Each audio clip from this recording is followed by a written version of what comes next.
Hi, friends. Welcome to the Mastermind Moments podcast.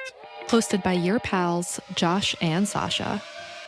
Join us during our weekly mastermind as we collaborate on how to make the most out of our lives. Not only are we going to mastermind our careers, we're going to work on all areas of life together. Let's do it. Listen in as we make the most of our mastermind moments.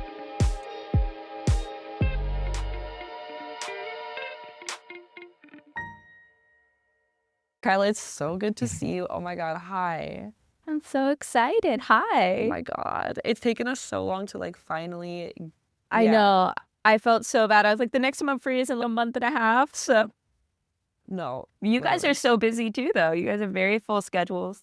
It's part of being old, isn't it? Part of growing know. old is just being busy. And The I try time. and make plans with friends. And I'm like, I can't see you for Yeah, at like, least so 2.5 I'm free in months. 3 Yeah, months. Exactly. Yeah. Yeah. Yeah. Oh my God. It's the same with in-person friendship, but we've noticed also just the time zone difference is how do we even get our shit together? I don't even know.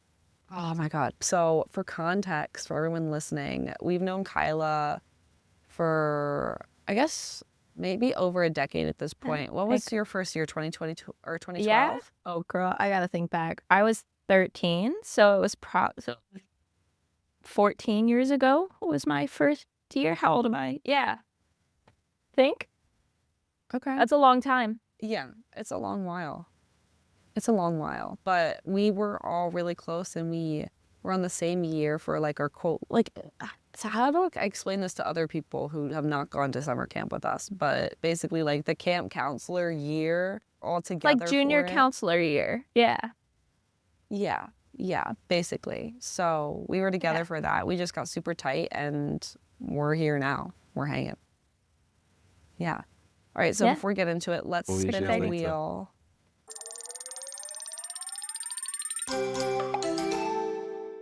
What are your core strategies for managing stress? What do you think? What do you guys think? Oh, girl. My life is a lot of stress right now. For context, I'm finishing up my medical training. I graduate in June and I'll be doing anesthesia. So right now I work 80 hours a week just in the hospital all the time. So there's a lot of stress right now. Managing stress has been a big thing I've been learning. I really try to spend time outside. That's my biggest one. I will get to the hospital at 6 a.m. and sometimes not get off till 7 or 8 at night. So there's a lot of days I don't see sunlight. And so I really try to, anytime I can, get out in the sunshine and just spend time with family and friends that aren't in the same field that I am, that I don't talk about work because it consumes my whole life. So right now I'm painting my living room with my fiance and we're having a really good time and just spending 1 or 2 days a week not focused on work and doing things that are creative or fun or outside. And I do try to do some kind of exercise. That's my main thing is some kind of blood flow each day, and that looks different all the time. Which is so important, and Sasha and I talk about it all the time about moving your body and to release that stress. To say it's 100% success rate is not the truth, but it's the goal most of the time.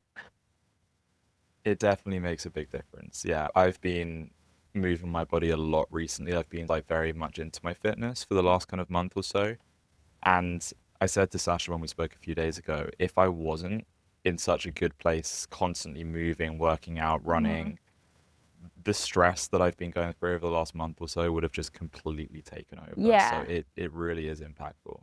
And then the more stressed you are, I feel then I'll stop exercising for a while because I'm too stressed. And it makes it so much worse. And then you make yourself do it once and you're like, oh, this fixed the stress. This didn't make it worse. Okay. Yeah, exactly. And I feel so for me with managing stress, as I mentioned, there's a lot going on at the moment. I feel it sounds like we're all going through fairly stressful periods, and definitely moving my body is one. But I think the biggest thing that I found, and it's something I was practicing just before we jumped on today, because I've had a particularly stressful day, was just being mindful. And I literally just went and I lay on my bed with my eyes open and I just let the thoughts pass and did some breathing exercises and just grounded myself. And I instantly felt so much better. Within sort of 10, 15 minutes of doing that, I felt my mind calm down, my heart rate slowed down, and just everything felt much calmer and more peaceful. And I'm a big advocate for meditation and that kind of practice. And I really think that is such a good way. And you can do it anywhere. You can literally, if you're having a really stressful day, you can take yourself off for a couple of minutes, 5 minutes, and even, well, you don't even have to take yourself off. Like, you can literally just practice breathing exercises in that moment and ground yourself there and then. So I'm a big believer in that. Yeah, for Yeah, sure. I haven't been good at long form meditation but I do a lot of breathing exercises and they really help. I probably should be better at meditation and take it more into it because one thing I am is very scatterbrained all the time. But I definitely do the breathing exercises often, and they're very helpful, especially when you need like a quick reset in your day. You just close your eyes and take 30 seconds. And that usually helps a lot. But meditation is something that actually is on my like 2026 list of things I want to do because I've just never been very good at sitting still. That's since I was 0. Yeah. No, big time. I'd say every time we chat about stress, it's always, are you moving? Are you meditating? And those two things are just essential. And it's, are you consistent? No, sorry. Like, Yeah. it's just, that's adulting and it's difficult and it's challenging. And it's, yeah, I feel the same way. Am I moving, meditating? Am I not? Okay, I'm not. That's why I'm stressed. Also for me, it's like definitely having that time for like rest. So like pool time for me, but it's, if I don't have access to the pool or a beach, it's like, what does rest look like? And sometimes it's a little bit harder when I don't have a physical space to do that because I just can work myself into the ground. But yeah, it's movement meditation every time. And like literally taking fucking breaks, which is honestly sometimes the hardest part. Yeah. Yeah, the rest is hard. We bought a house a year ago and it's lovely, but it needs a lot of work. And so then we'll come home and have like, today is my like weekend off and we're like painting the inside. But to me, I'm like, oh, this is like a break. And then at the end of the day, I'm like, wait, why am I still exhausted? It's, oh, you came home and then you clocked back in and painted for 12 hours. Like you didn't, it's really hard to actually take that time and find a space where you can completely check out and rest. That's a struggle for me for sure. Yeah, big time. It's making the time, I think, is the hardest thing for either movement meditation or like taking time for breaks. Is like actually making the time to do it is like the most challenging part. Yeah. Getting into what the hell is happening. It's been, Kaila, I can't remember the last time we actually sat down and had a chat. I know. Like, I think it was when I saw you in New York like 8 years ago. Oh my God. It's been a long time. Wait, I feel like a really long time. I must have been. Is there something after that? No, I think I saw you. You were still in college. Yeah, I was. I was thinking, I was like, was I a freshman at that point? Like, it could have been longer than 8 years ago. It could maybe, 8 or 9 years ago. That's crazy. Yeah. What the hell have you been up to for the last decade? Weird. What areas of life are going? What areas of life need some TLC? What's happening?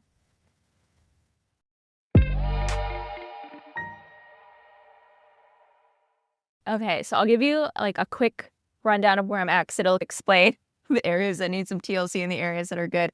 I am doing my master's in anesthesia right now. So I graduate in June and I will be a mid-level anesthesia provider. So a PA, I don't think that they have those in other countries, so it might be hard to translate, but essentially it's one physician to 4 or 5 of us. So then you are administering the anesthesia in 4 or 5 ORs. So you're one-on-one with the patient. And then if something goes wrong, there's a doctor to call, which has been amazing. And I love it. And it's my calling. It is super stressful. It's a lot of work. You're taking like 20 credit hours a quarter. It's very much sun up to sundown. And then a year ago, I got engaged, which was lovely. He is very nice. We like him a lot. And then 2 months before we got engaged, we bought a house, which is beautiful. It's on 3 acres. It needs a lot of work. It's a family house that got passed down through generations on his side. So we're doing everything all at once. Like we keep joking that we got everything we've ever wanted in the next decade in 6 months. And everything is amazing and we love it. But there is so much that we do or have to do all the time that we really don't take a lot of breaks. So the areas that need some TLC, when you were saying stress management, I was like, wow, you really started on a big one there. There's lots happening all the time, so we don't take a lot of time to rest and relax right now. I think it was so much at one time. No, but it's all such exciting and ultimately positive things. So Yes. congratulations on your Thank you. engagement and on the house. That's incredible. And as you say, that's a milestone that people hit. It's like a 10-year goal, and you've hit it all in such a quick space of Yeah, time, I which was is like, I amazing. got into the profession I wanted and the house I Yeah. wanted, and I got the guy I wanted, but it happened all right now. And it's like, figure it That's out. You said you wanted it. yeah, there you go. It is so cool, and Yeah. congratulations on everything. Thank you. As you say, it sounds like there's a lot going on at once, and so it is about managing that and managing time and stress. And Oh, yeah. how do you feel that, I guess, with your work, training and studying, that's probably taking up a huge amount of time right now. So how are you managing your time? How are you splitting your time? Or are you just focusing all on one thing? It is a lot on one thing, if I'm being honest. Right now, I've moved out of the classes portion, which actually makes my life a lot easier. And we do essentially just working under somebody all of the time, kind of training.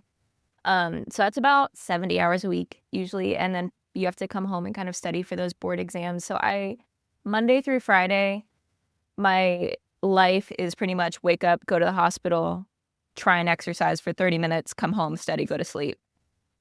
There's not a lot extra on the Monday through Friday. So for me, the managing has really just been trying to take and absorb everything out of Saturday and Sunday that I can and see my family or see my friends, spend time with my fiance, do a fun house project.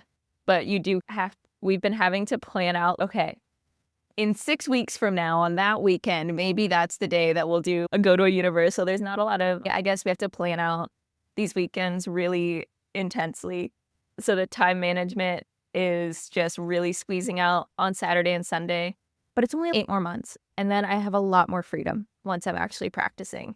So this is really the thick of it. And I just keep telling myself that because as soon as you practice, then it's a normal 40-hour a week and whatever else extra you want. So this is really like the hardest portion of life. And then from here, it's going to get a little bit more manageable, at least. But yeah, right now, it's just trying to move when I can and trying to see family when I can. But really, a majority of my time is going to school and training and trying to figure out where I want to work and where all of that looks like. It sounds literally like the thick of it, because planning a wedding can be really stressful, which also, by the way, congratulations on literally all of that. That's insane. But planning a wedding can be stressful. Like buying a house and giving it love is like a whole ass project in itself. And then training and finishing out being able to like your career shit literally all at the same time is All at the same time. Literally the same Yeah, time. if you guys have any tips, I'll take them. Girl, we're also like basically the same shit. Like we're all good. And that's interesting about chatting with your friends, especially way later, and not way later in life, but like almost a decade in life later, is that because we're in this stage of life where like we're all getting what we want, but like having to push through stuff is just like I wanted the thing, but you like want the thing and then you forget, oh, there are challenges that come with having what you dreamed of. And like it's difficult and it's challenging and you have what you want, but it's not to say that there aren't like drawbacks with like getting the thing that you want. And sometimes it looks great on paper, but then you're like, oh wait, actually, oh my God, this is so difficult. Yeah. Oh yeah. There's been a lot of them. We talk all the time because my fiance and I are both, bless him, the man takes on like all of the house stuff because I'm like, I will cry. So I need just you to take that and then I'll take this. But we were talking about it the other day because we were trying to do all this stuff and stressed out. And we both just had to stop and be like, we've literally have everything we could have ever wanted. Take a sec. It's all working out, but it is just the thick of it for sure. Yeah, big time, big time. It's interesting that you're like coming on and saying you have everything you want, but the challenge, like you're in the thick of it, of going through it and like getting the process of making it all happen. And I think Josh and I are literally going through pretty much the same thing because we chatted a couple days ago too, and it was like, I know he can talk more about his situation, but for me, it's there are things that I didn't expect that I wanted, but I'm in the process of like traveling full time is incredible on paper, but it's so fucking stressful to be moving all the time. And I can't even imagine that. Like, how often are you moving? the longest, other than Paris, because I was there for the whole summer, other than there, I haven't been in a place longer than 16 days. But a lot of times it's shorter because That's crazy. in a country, but like going to multiple places. So I'm wrapping up I've been in Japan for a month. I'm wrapping up that month, but I've been in like 4 or 5 different places. So actually I was in Osaka for 2 weeks, but I haven't been in a place longer than 2 weeks, and it's been just like, logistically, it's exhausting. I'm so tired of, like, my travel plans are planned out through Christmas, and I'm like, oh my God, I don't have to worry about a fucking flight or visa for 2 months. This is crazy. But it's really fun, and it's amazing. I feel on paper, behind, but it's and I should know this, but why are you traveling every 2 weeks? Okay, so because we haven't seen each other literally for the entirety of the relationship I was in, but I was in it's so crazy, because I got into a relationship right after, I guess maybe right after I saw you. So I was in a 7-year relationship, and we moved to Miami together. And then once we moved in together, we ended up splitting up literally almost exactly a year ago, we broke up, and we were living together. So I was like, if I could do anything I'd want to do, what would I want to do? Because I'm fully remote at work. And I was like, I would travel full time and like work and travel because I'm fully remote. And I was thinking about doing that anyway.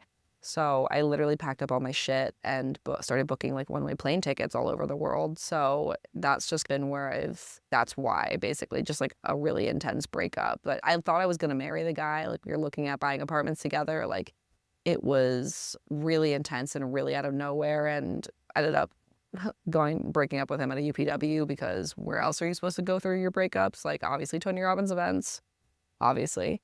Yeah, it's just been that, and I figured this year I would spend the year like focusing on my growth. Like, it's just having as much fun as possible and growing as much as possible, but doing that by throwing myself to the extremes of my comfort zone, which is very much so what this is. I love routine, structure, like having a home, like, and to just rip myself from that every 2 weeks is just, I'm fine. But like, it's also so much fun that I'm seeing like crazy amounts of new places and meeting new people and experiencing all this like life. But I'm like, I'm so tired and so stressed, because I'm also working full time and I have the business too. So it's like a lot at once. That is so much all at once. That's wild. I'm jealous, but at the same time, I don't know how I would handle changing locations every 2 weeks. I'm a very routine gal too. I like my bed in my place. Like, I just had to live in another city for 2 months for school, and I was like, I hate this. I want to go home. But that's amazing. Yeah, it's amazing, but it's the same thing. It's like, I have so much of what I want to be able to be blessed to work full time remotely and have a business and to travel full time is so incredible, but it's so stressful. But it's like, why the thing that we want so much, and the thing that we, I don't know, want on paper is like, when you get it, like, there are challenges with it too. And it's like, when you were talking about that, I'm like, oh my God, it's like the same shit. It's literally the same shit. But like different, like same but different, which is so wild to think about, that we go through the same thing but differently, or like different situations but the same. You know what I'm saying? It's like whatever, 6 o'clock in the morning, but yeah. Well, it's hard because I feel like everything really worth having and wanting and striving for is difficult to get. That's why you want it and you strive for it, and that's why it looks so amazing before you do it, because you're like, oh, why would I want it? Like, for me, I watched too much Grey's Anatomy as a kid, if we're being honest. That's how I got here. But I want to do that, and look at them, they're saving lives and it's beautiful. And then you get there and you're like, oh, this is why people don't do this. This is hard. And you travel the world and you're like, why doesn't everyone do this? And then you start and you're like, oh, because it's hard. Like, it can be lonely, or it's different, and you're learning a new language. But at the end of it, it's going to be so worth having and so worth doing. But that's why people don't always do it. It's because it's really hard. Exactly. If it was easy, everyone would do it. But then that's also, okay, it's choose your hard, but also it's like choosing your life. And it's, I don't know, it's challenging. But it's also, it's worth it. It's worth it, but it's challenging. It's like, I need to remember, like, the challenges are things that I literally asked for. And that, like, how do you find gratitude and grace in that? But also understand, like, it's fucking difficult to get what you want sometimes. Yeah. Yeah, I think it's also seasons of life, if you think about it. And you talk about how we're all in a very similar position with the busyness and the stress and the amount of things going on in our lives. I think when we met when we were teenagers, we were all experiencing the teenage problems that everyone goes through at some point, right? And so we bonded over that. And I think we've grown up together, actually, in a way, even though we may not have spoken in a long time. Yeah. 10 years later, we're also going through the same season kind of life. Obviously, what I'm going through is very different to what you two are going through, and what you two are going through is different to each other as well. But I think you get to a certain age, like mid to late 20s, and things start to kick off and you start to get thrown into the real world or the adult world. You have to learn to deal with that. And I think that's what we're all going through at the moment in very different ways. But it's nice actually to think of it from a perspective of, as I say, when we met, we were going through similar stuff and we bonded over that. And so if we'd spoken 5 years ago, I'm sure it would have been a very similar story. And I think you can really relate if you go on the internet and you look at kind of memes about entering your 30s or experiencing your 20s. Everyone experiences the same thing, right? Everyone talks about the same issues, the same things that you go through and grow through. And I think it's a nice thing. I think it's a nice kind of comforting thing that you've got other people going through the same. Yeah, I agree. And I think it's important to talk about because there's so much, at least I hear a lot from older generations or just other people in your life that they'll look at you in your 20s. They're like, man, when I was in my 20s, I was having so much fun. I was having a ball all the time. Your life is so stress-free. And I feel like that would put a lot of pressure on me at different points in my 20s because I've been in school my whole life. There's never been a point where I wasn't in school yet. And I'm like, this is supposed to be when I'm having fun and I'm carefree. I have many cares. And there's a lot of the time that I'm not having fun. But then you talk to your other friends in your 20s and you're like, no, okay, we're all just, yes, we're having fun and we don't have kids and life isn't as structured as it maybe is later.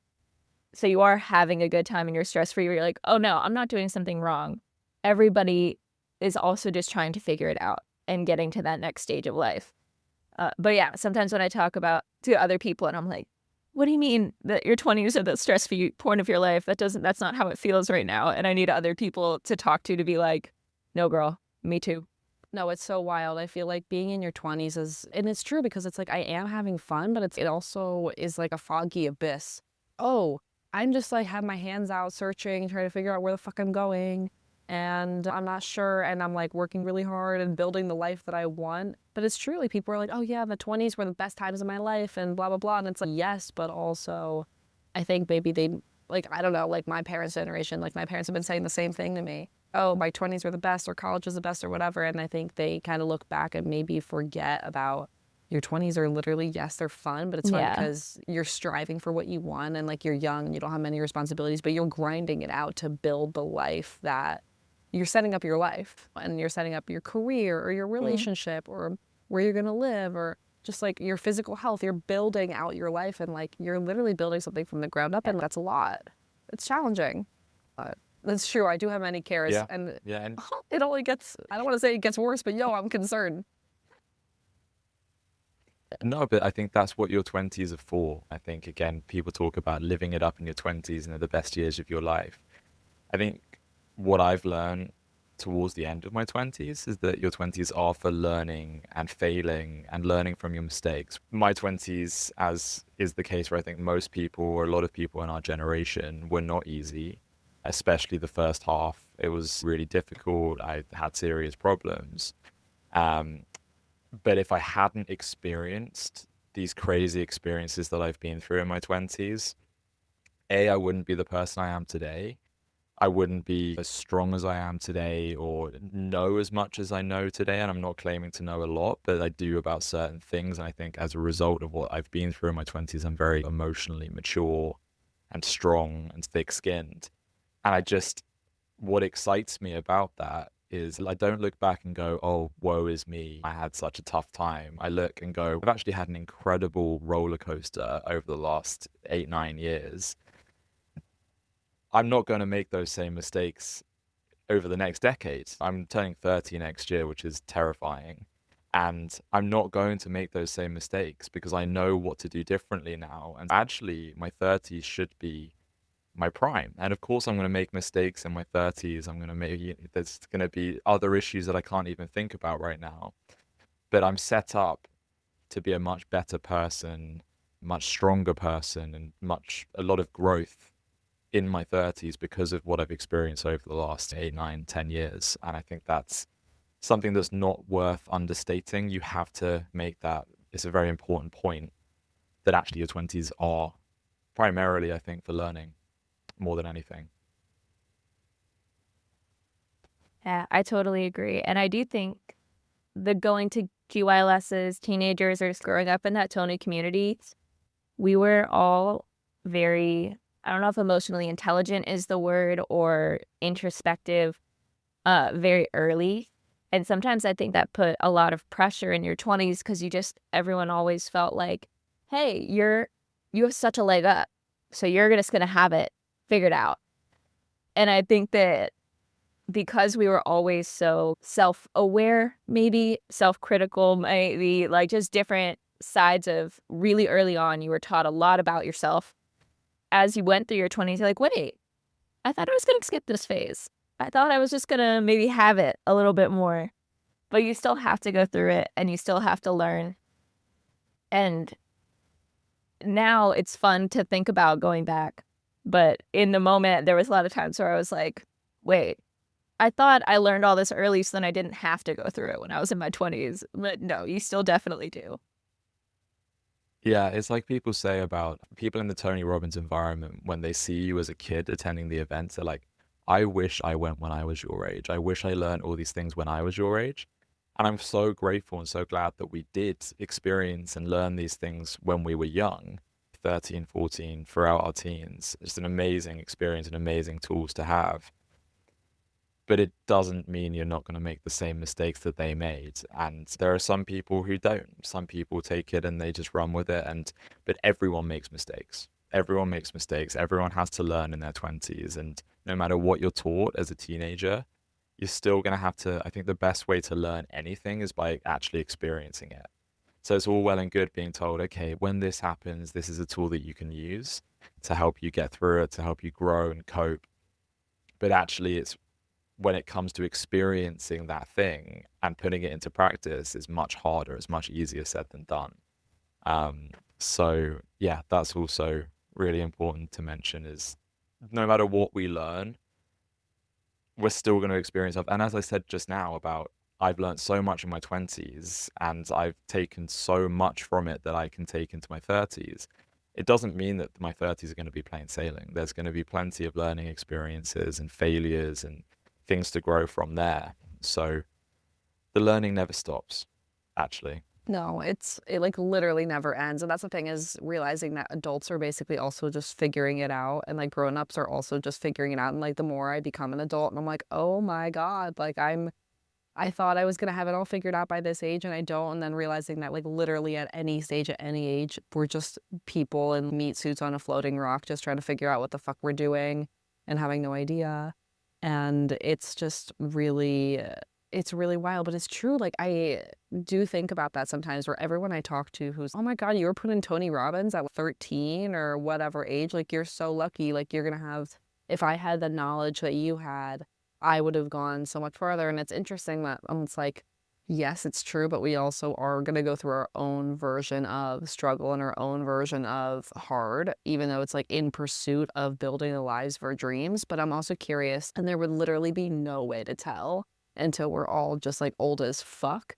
But I am curious to know the difference between like us as individuals who were exposed to personal development tools at such a young age versus people who were not. And I think it's like, I wonder, I don't know if our lives would look different, like as far as trajectory goes or what quote success means, but I wonder if it's like in the pursuit of building our lives, like what that looks like internally or mentally. Like I'm curious to know the difference, but I don't know if there would ever be a way to actually figure that out. I wish I could get the data on that, but I just don't know if that would be ever possible. But I would like to know.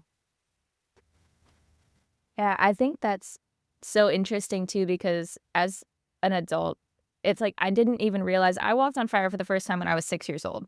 I was born into Tony. My dad's been working for him since before I was born.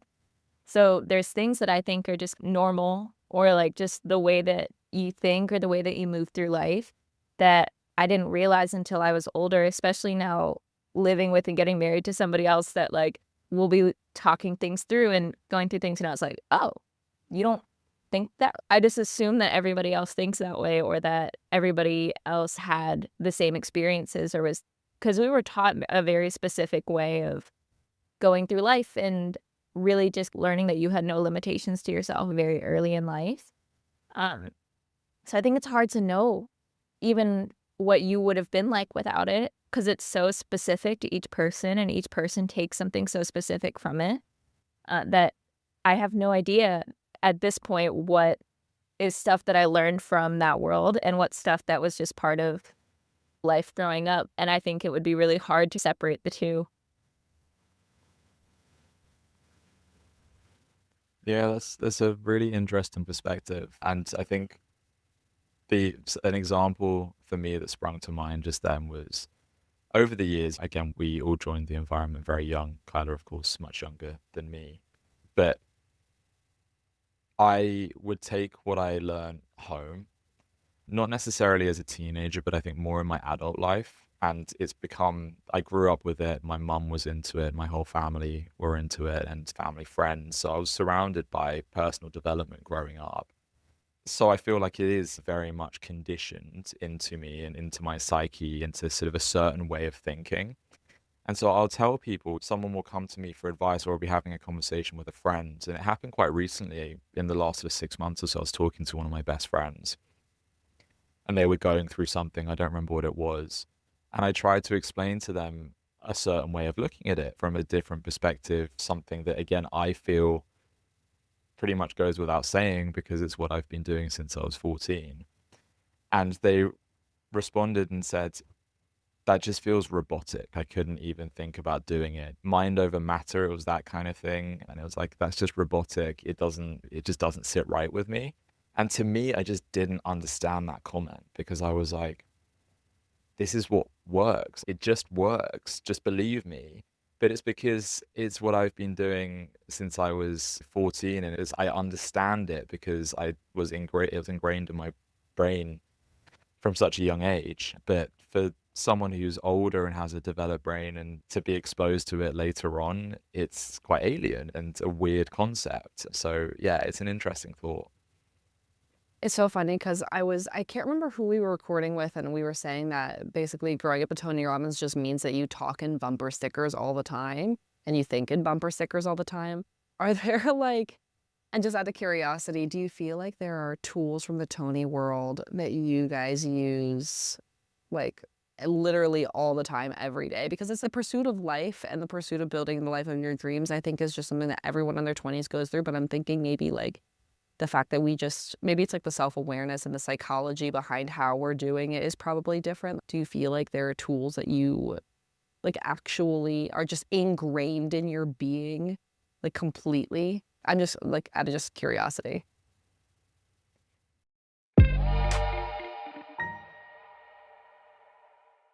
See, I find it really hard to answer that question. And when you apply for guilds, for example, every year, one of the questions, no matter what level, is what's the main, or what's one or two Tony Robbins technologies that you use in everyday life?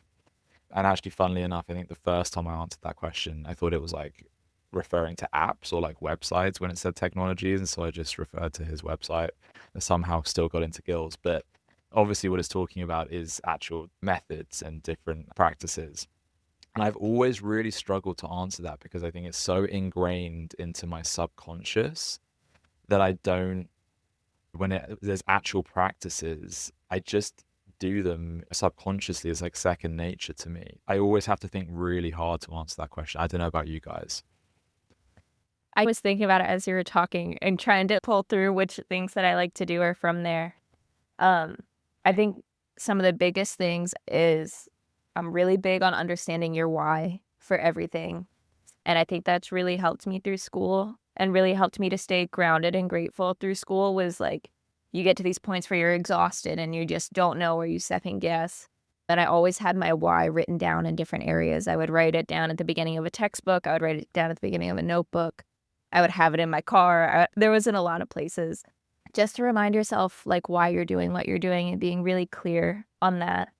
And visualization for me has always been huge, which I know he uses a lot of, just picturing what you're going to be doing, picturing what your life could be like if you didn't do that. I remember that really specifically in Gills, we went through that, where you were trying to go through something, and it's hard for me to remember the specifics of it.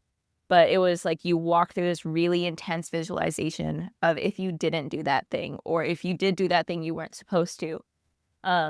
And then you walk through the visualization if you did what you wanted to do, and really understanding like the consequences of each and every decision that you make in your life.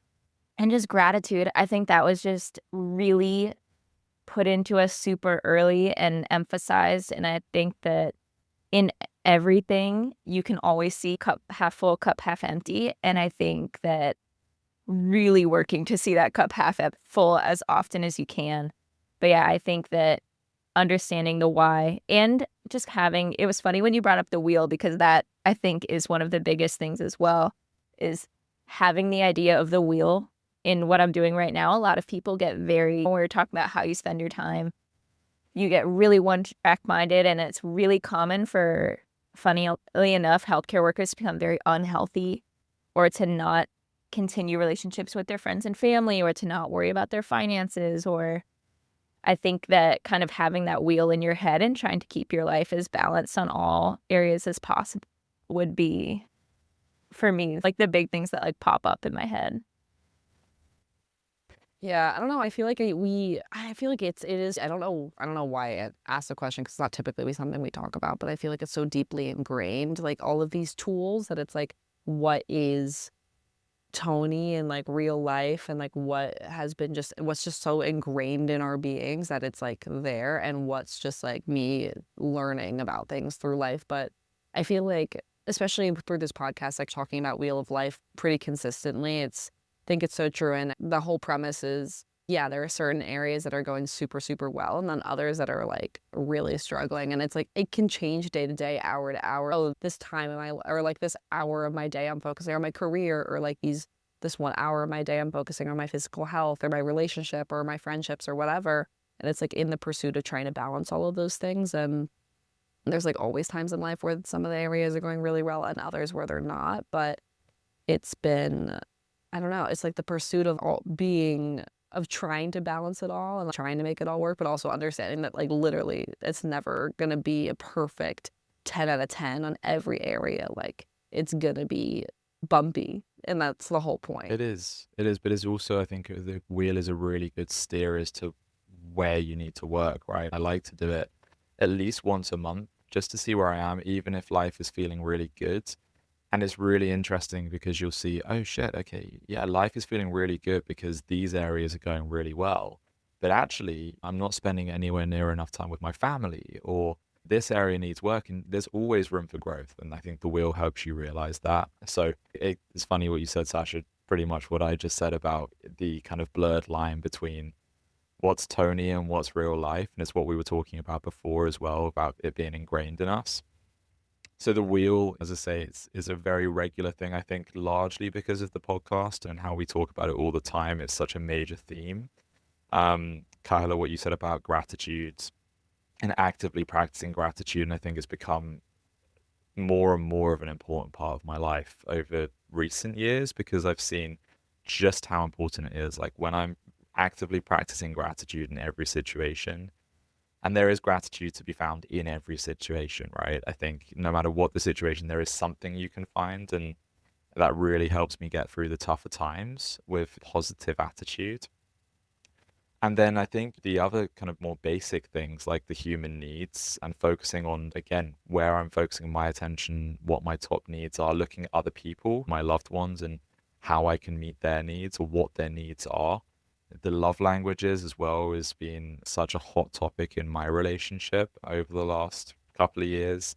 And I think it is something that's really important to know in any relationship. But again, like I think these things for me don't even spring to mind immediately, because I'm like, is this a Tony thing, or is this just something that everyone knows? I think the love languages are quite a universal thing, for example, whereas the human needs are not necessarily. So it's, yeah, I think those are my core things that there's plenty more, I'm sure, that you guys definitely you just triggered some reminders.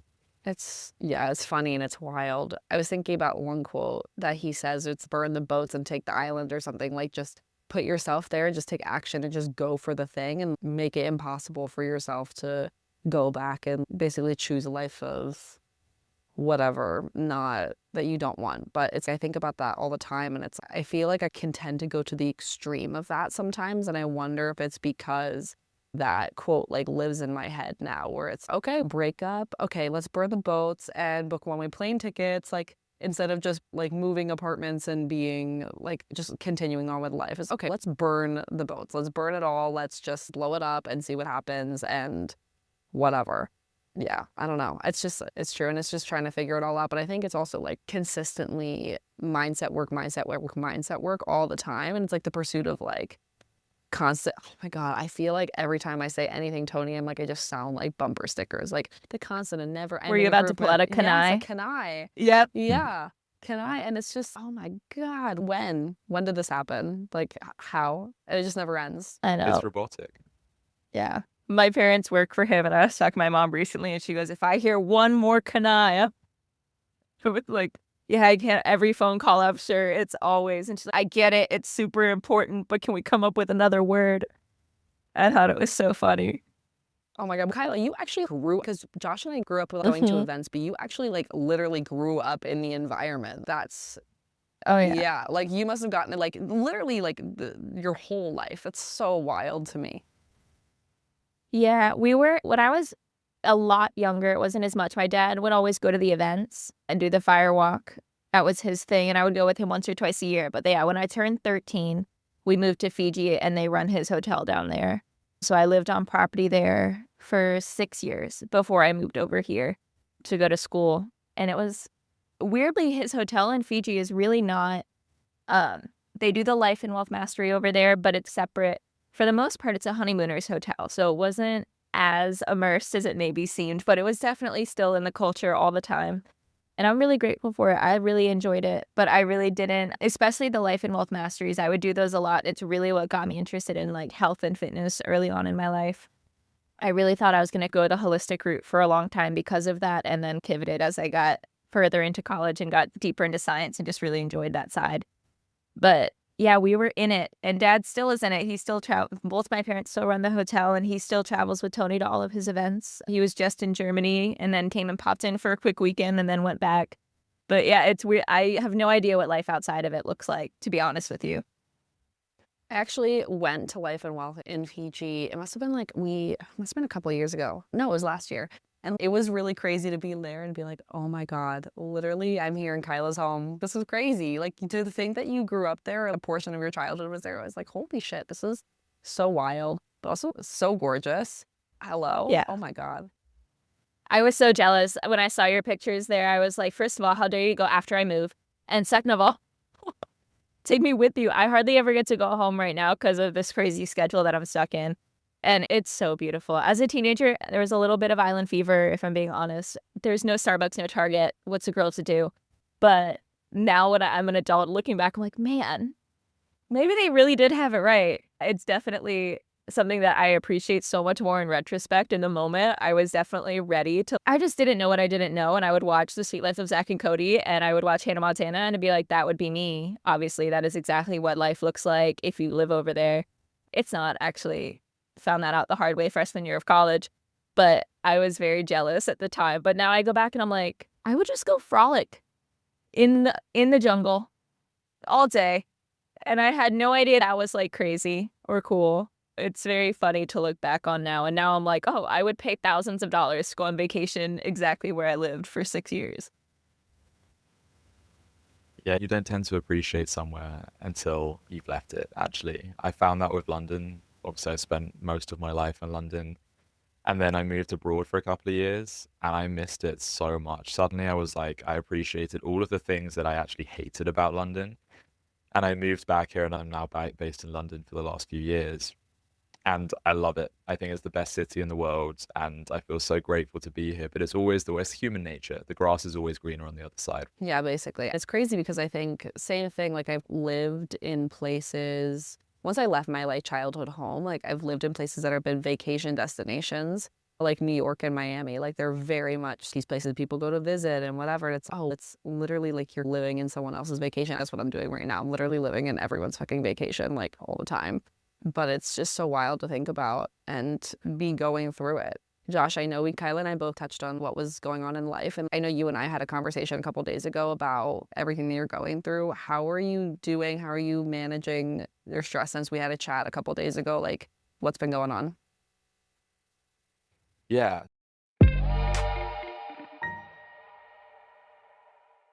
So I guess to give Kyla a bit of a backstory, the main thing I'll talk about now is just work. I'm working in this new job for the last 5 months now, so it's still fairly new. And they're an amazing company to work for, great team, just amazing office. It's a really cool company and it's a real sort of big deal that I got this job in the first place. And this is something that I really feel possibly for the first time that I actively, very intensely manifested it, and it worked. Like over the course of a couple of weeks, it was all I thought about, and I was just constantly telling myself positive things about it, living it, feeling it, breathing it, and I got the job. I really wanted it. And so I keep trying to tell myself that I'm grateful that I've got it and that I'm incredibly lucky to be in the position that I am. And the first few months went really well. I was smashing all my targets, but this month has been really tough, really tough. And I'm working a lot. It's a really intense job. And when it's not going well, all of that hard work just feels like it's not worth it. When it's going well, it feels fine. It feels great. It feels rewarding.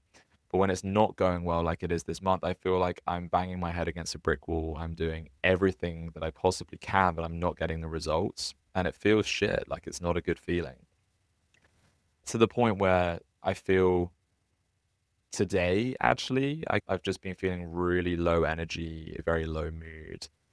And I was like, I think this might be burnout potentially. And I've only been in this job for 4 or 5 months. And if I'm feeling this way after like my first tough month, there are going to be many more tough months. I'm working in real estate marketing, and the real estate market in the UK is in the drain at the moment. It's just doing terribly. The economy is doing terribly. So the real estate agents that I'm working with doing their marketing, they have no money to spend. And so it's just making my job really difficult.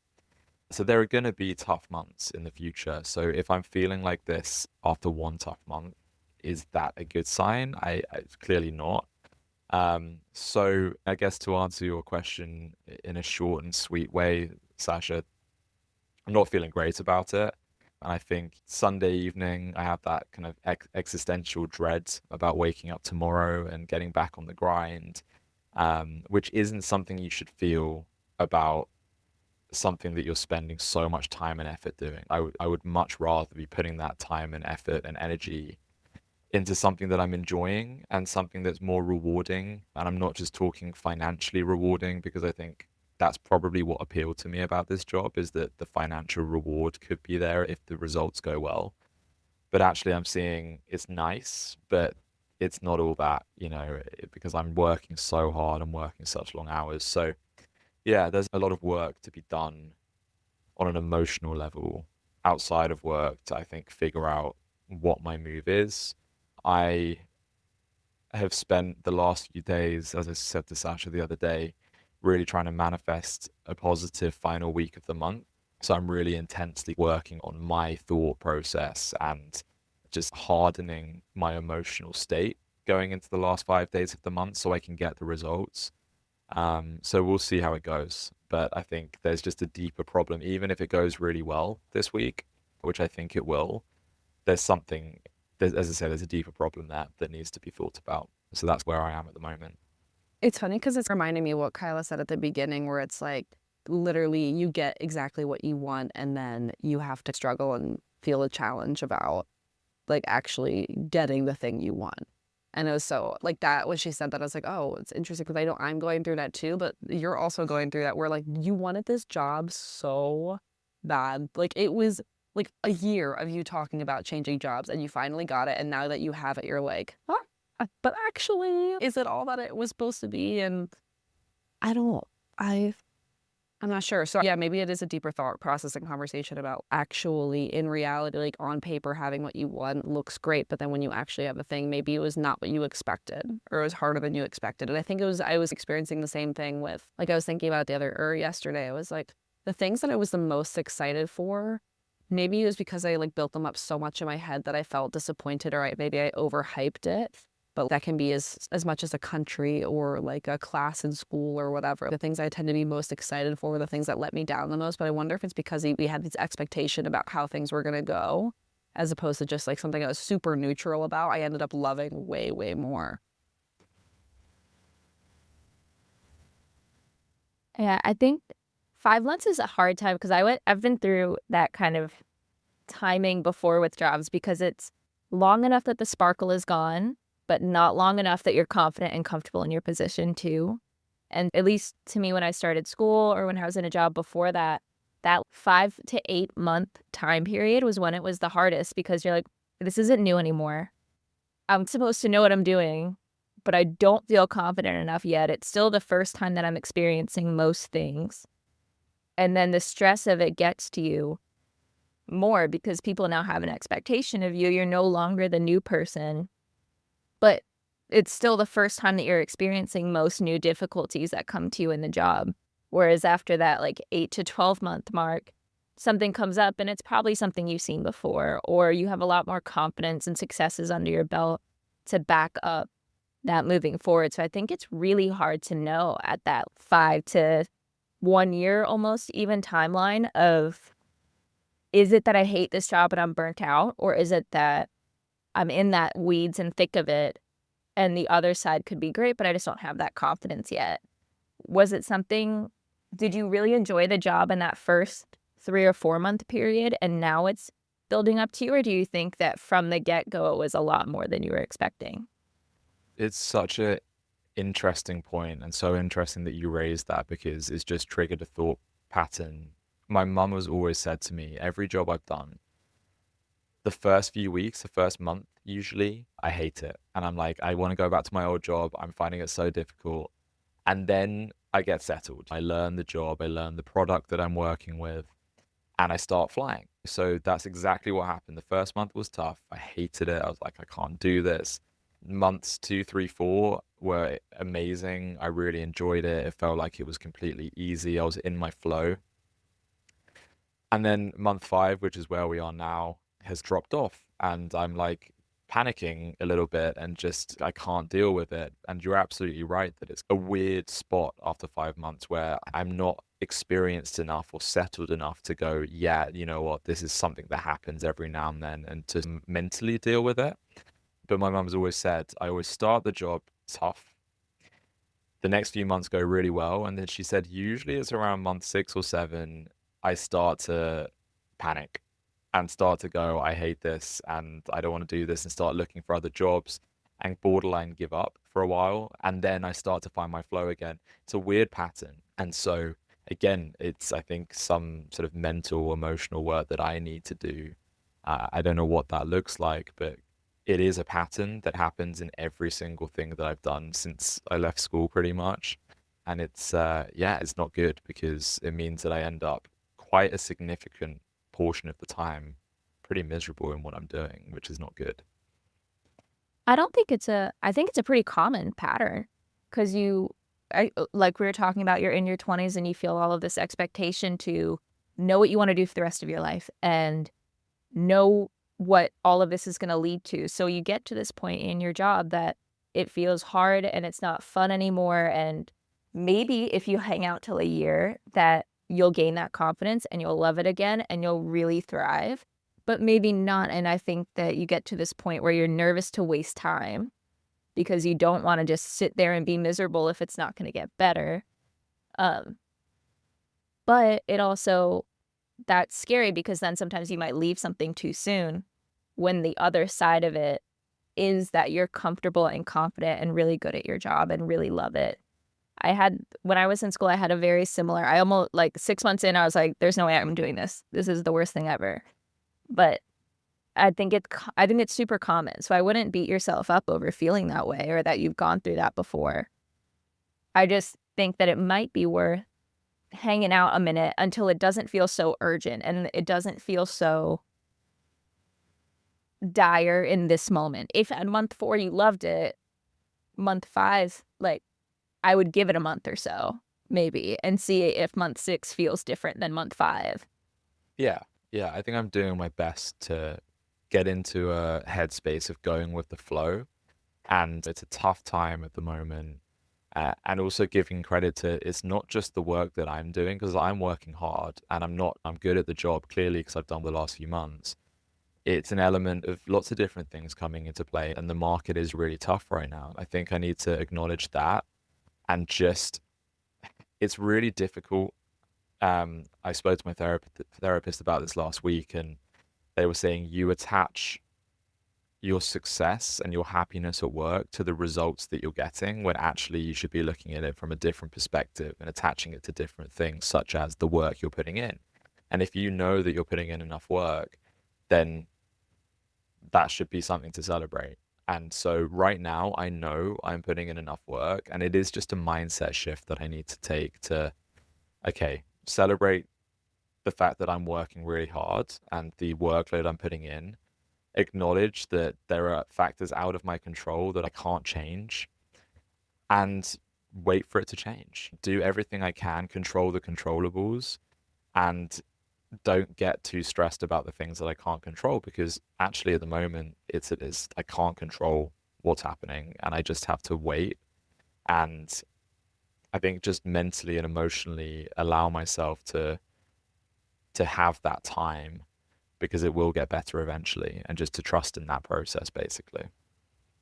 Yeah, maybe it is like a mental thing of being attached to the result as opposed to like attached to the process of getting the result and the growth in the getting the result. And it does seem like there's a learning curve with trying anything new. It doesn't matter if it's a fun thing or a difficult thing or a relationship or a hobby or work or whatever. There's a steep learning curve to doing it. And it's just, you might be like reaching, not a plateau, but it's, you learn the thing and you're learning the thing. And then it's okay, you're getting to that like level where it's like, you know enough, but it's not too much. But I don't know, it's really interesting to hear what your therapist said, but maybe it is like mindset shift and around it as well. But I wonder what it would look like for you to pursue your work through this kind of mindset shift and see how it feels after a little bit more time, and just like removing yourself from like the attachment to the result, because it's like at the end of the day, like every month is going to be different, and there are going to be some months that suck even though you're putting in crazy hours, and some months that are super easy even though you're barely working, and that's just going to happen. So it's how do you attach your mental state to the pursuit of the work as opposed to the result? I don't know. Yeah, yeah, no, absolutely. I think it's again, as I said, there's lots of work that I need to do. I think it is a mindset shift, a major mindset shift that has to happen. And I am such a huge believer in reprogramming our brain. And I think it works. We can actually reprogram it however we want. I'm a huge believer in neuroplasticity. So it takes work. I know it takes work. I've been there before, but it's work that has to be put in, because otherwise I'm just going to end up in this loop for the rest of my life until I retire, and that's no way to live. Yeah, lots of work to be done. While we're here, we're doing it. Oh my God, Kaila, it was so good to just like chat and get on with you. And it's absolutely unacceptable that it's been 8 years since we've had a conversation. I'm immediate jail for all of us. But I'm so glad we were able to finally get our schedules to coordinate and catch up with you. And we love you so much. And I got to be better at this and take accountability, but we definitely need to not allow this much time to go by. Me too. Yeah, for sure. And thank you guys for having me. This was so much fun. It was really great to catch up and hear how you guys are both doing. You can come visit. I'll come visit one of you. When you pick a country, Sasha, let me know and I'll come visit. It'll likely be the States. I'm debating between 5 cities, but 4 of them are in the States. So I will definitely let you know. Okay. It's crazy because we lived so close to each other. Like we both were in Florida I know. for so long. And I'm like, oh yeah.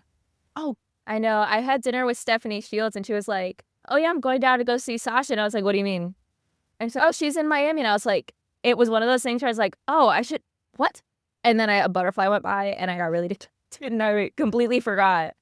But it's it was such a waste. Yeah, we saw you. Such a missed opportunity. I know. It's like I saw you hung out with Steph, and I was like, oh my God, it's so wild to me that like you're in Florida now. So I don't know. It's very likely that I'll end up there. Even maybe. her and I have had dinner. We live 20 minutes from each other, and I think we've had a dinner 2, maybe 3 times in years. Adulting. Years. Yeah. That's exactly what that is. Oh my God.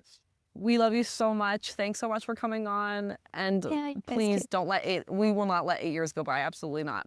I'm a voice message person, so I'll definitely send you one and be like, huh? Yeah, about random shit.